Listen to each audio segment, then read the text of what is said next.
Habari, ni kusalimu na nikualike kwenye chaneli yetu ya Usiteseke Tena. Leo tujifunze kitu hapa.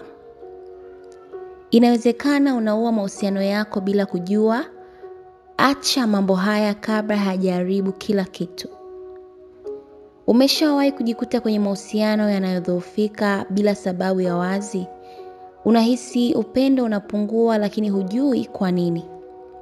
Ukweli ni kwamba kuna mambo madogo madogo tunayofanya kila siku ambayo yanaharibu mahusiano yetu bila sisi kujua.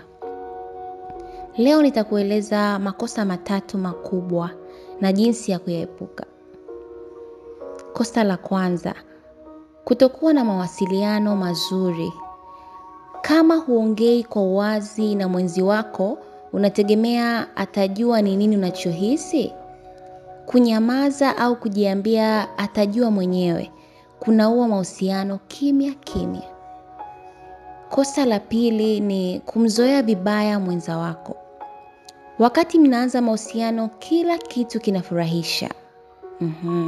Lakini baada ya muda unaanza kumchukulia na kumuona mwenza wako kama ni mtu wa kawaida tu na kusahau kumthamini kama mwanzo. Ni makosa. Kosa la 3, kuweka kipaumbele kwenye simu zaidi ya mwenza wako.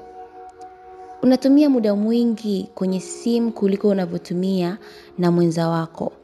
Hili linaweza kuleta hisia mbaya kwa mwenza wako, kuhisi kupuuzwa na kutojaliwa kabisa na wewe. Sasa ufanye nini ili kuyakabili haya mambo 3?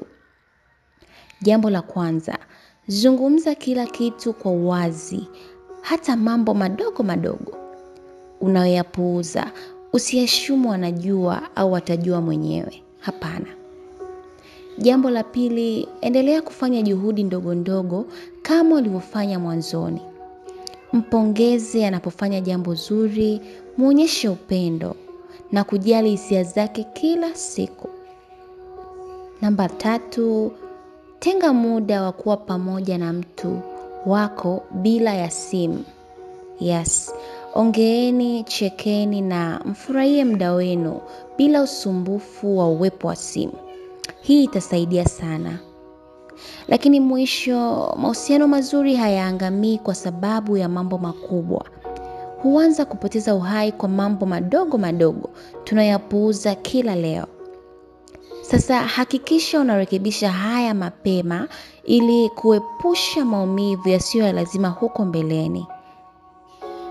Usisahau kusubscribe, kulike, share na comment ili uwe wa kwanza punde tutakapotoa video zetu. Naitwa Angela Kanine. Kupata maarifa zaidi, soma kitabu chetu cha Utundu wa Dimu wa Mahusiano. Tucheki WhatsApp kwa simu namba 0755302668. Asante na karibu.